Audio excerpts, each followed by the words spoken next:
Jenny, kamusta dyan? Jovi, alas 3:30 nga ng hapon nang dumating na dito sa Subic, Zambales itong mga katawan o labi ng 3 mangingisda. Actually, dito sa likuran ko, nakaburol na sila at sinalubong sila ng kanilang mga kaanak na kasimula pa kahapon naghihintay sa pagdating ng kanilang mga kaanak. Actually, galing itong mga labi na ito sa Infanta, Pangasinan. Kasama rin dumating dito, Jovi, yung 11 na survivors. Ito yung mga kasama din ng mga mangingisdang nasawi ito nang mabangga nga yung kanilang malaking bangka dyan sa bahagi ng Baho de Masinloc.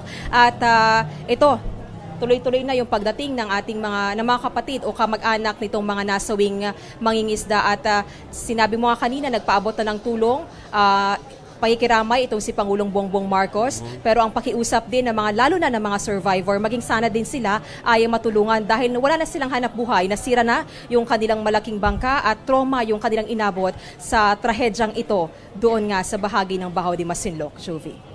Jenny, si Maricel to. Baka meron kang balita dyan no, nakausap na initial information dun sa ginagawa nilang investigation dyan sa nangyari. Kasi sinabi foreign vessel, tukoy ba? Sino ba tong foreign vessel na ito? Ano yung eksaktong insidente? Bakit? Paano nangyari yung bangga?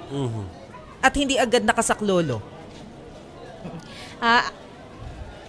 Yes, Maricel, nakausap natin mismo yung isang survivor. Actually, ang malaking bangka na yan, may laman silang 30 na mga mangingisda. Pero may 6 during October 4 a.m. ay naiwan yung 6 na mangingisda. At yung ibang mga mangingisda, nasa 7 yan, ay pumalaot ng isda sa iba't ibang lokasyon gamit yung maliliit nilang bangka. Ang nangyari, sabi dito ni Mang Johnny Manlolo, siya yung gising during that day, ay malakas daw yung bagos ng ulan, masama yung panahon doon sa area na yon. Pero sabi ni Mang Johnny, yun talaga yung area, safest area nila tuwing nagkakaroon daw ng bagyo or malakas na alon doon sa lugar na yon. Ang nangyari, nung medyo humina na yung pagbuhos ng ulan, lumabas daw siya doon sa bangka at nakita niyang paparating na itong malaking barko na foreign vessel. Yung sinasabi niya, hindi matukoy kung anong flag, anong bansa galing yon. Pero ang sinasabi niya, malaking barko dahil ito, naksing taas nga daw ng poste. Ang nangyari, wala na sila nagawa, kundi hintayin na lang na mabangga sila ng malaking barko. Ang nangyari, tumaob na sila. So yung iba na makasama niya, nasa 5 mangingisda yan, ay nasa ilalim na mismo nung barko or bangka na tumaob. So yun yung sinasabi ng ating mangingisda. Ang nangyari, 2 hours, 4 hours pa bago nga dumating yung mga kasama nilang mangingisda na galing sa iba't ibang lokasyon. So doon pa sila nasagip. Pero bad news nga, itong 3 mangingisda kasama na yung kanilang kapitan ay nasawi. At ang ginawa nila para makapunta o makadaong sa pinakamalapit na Pampang, which is doon nga sa Infanta, Pangasinan, gamit yung kanilang maliliit na bangka, almost 2 days silang pumalaot para lang marating yung Infanta, Pangasinan at makahingi ng tulong. Ibig sabihin ba, Jenny, tama ba yung intindi ko? So yung pagtaob ng bangka, natrap yung ibang mga fisherman? Pagtaob, ganun ang nangyari ba? Yes, Maricel, malakas yung pagbanggang yon. Kaya ang nangyari, tumaob yung kanilang bangka. So yung lahat ng 6 na sakay, talagang nasa loob. Yung itong kapitan nga daw natagpo ang patay na doon sa pilot house or doon sa lugar kung saan nga siya nakastay that time. Tapos itong si Mang Johnny naman, tumalsik sa lakas nga nung yung impact ng pagkabangga sa kanila nitong Pacific Ana na sinasabi ng PCG.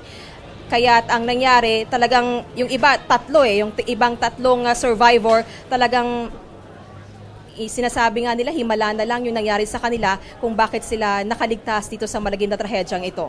Oh, so ibig sabihin yung malinaw doon kasi sinabi mo, Jenny, di ba, 2-3 oras bago nasaklolohan sila. So ibig sabihin yung nakabangga sa kanila, accident man or hindi, ay hindi tumulong sa kanila. Dapat tumulong, di ba? Base doon sa, anong tawag doon, international humanitarian laws. Diba, pag nasa dagat, sa karagatan, tama ba? Yes, Shiki, actually tinanong natin yan kay Mang Johnny, nakita po ba kayo nung malaking barko na yan? Ang sabi niya, mukhang nakita naman siguro kasi may ilaw naman sila that time. At tinanong natin kung huminto po ba, ang sabi niya hindi. So baka hindi sila nakita. So hindi pa malinaw ngayon kung sinadya ba or aksidente ba itong nangyaring banggaan ng maliit na bangka versus dito sa malaking oil tanker crude dito oil nga sa bahagi tanker. ng Bao de Masinloc. Sa bagay, pwede din naman na hindi Crude sila oil. nakita kasi kung malaki yung barko, 'di ba? Hindi mo na maramdaman yun, yung maliit Papansin na kapag bangka.